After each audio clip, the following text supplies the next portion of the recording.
বিধায়ক ৰূপজ্যোতি কুৰ্মী সম্পূৰ্ণভাৱে পগলা হৈ গৈছে আৰু সভ্য সমাজত বলিয়া কুকুৰৰ কোনো স্থান নাই। এই কথাটো ৰূপজ্যোতি কুৰ্মীয়ে ভালকে জানিব লাগে। আজিৰ তাৰিখত ৰূপজ্যোতি কুৰ্মীয়ে হাত উঠাইছে দেৱাংগ সৌৰভ গগৈৰ ওপৰত।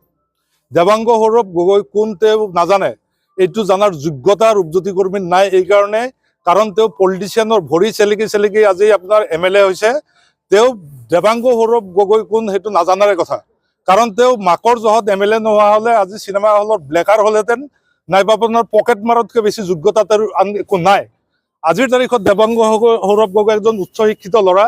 তেওঁ লাখ টকীয়া চাকৰি বাদ দি ৰাইজৰ হকে মাত মাতি ৰাইজৰ মাজত থাকি গাঁৱে গাঁৱে অসমৰ পৰিৱৰ্তনৰ কাৰণে কাম কৰি আছে, অসমৰ অৰ্থনৈতিক পৰিৱৰ্তনৰ কাৰণে কাম কৰি আছে। এনেকুৱা একজন ল'ৰাক, নিৰীহ ল'ৰা একজনক ৰূপজ্যোতি কুৰ্মীৰ গুণ্ডা বাহিনীয়ে যি আক্ৰমণ কৰিছে, ইয়াক সোধাই এৰা নহ'ব। আজিৰ তাৰিখত আমি পুলিচৰ থানাত কেছ দিছোঁ।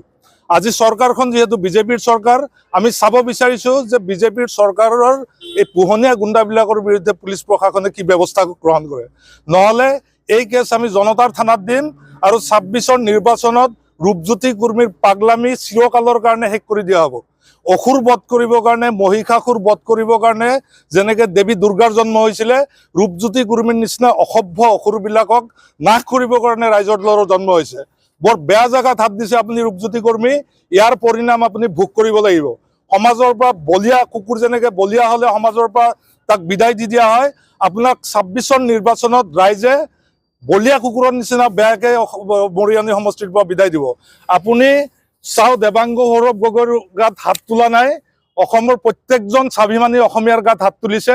ইয়াৰ উত্তৰ আপুনি অসমীয়া জাতিক দিব লাগিব, এই কথা আপুনি মনত ৰাখিব।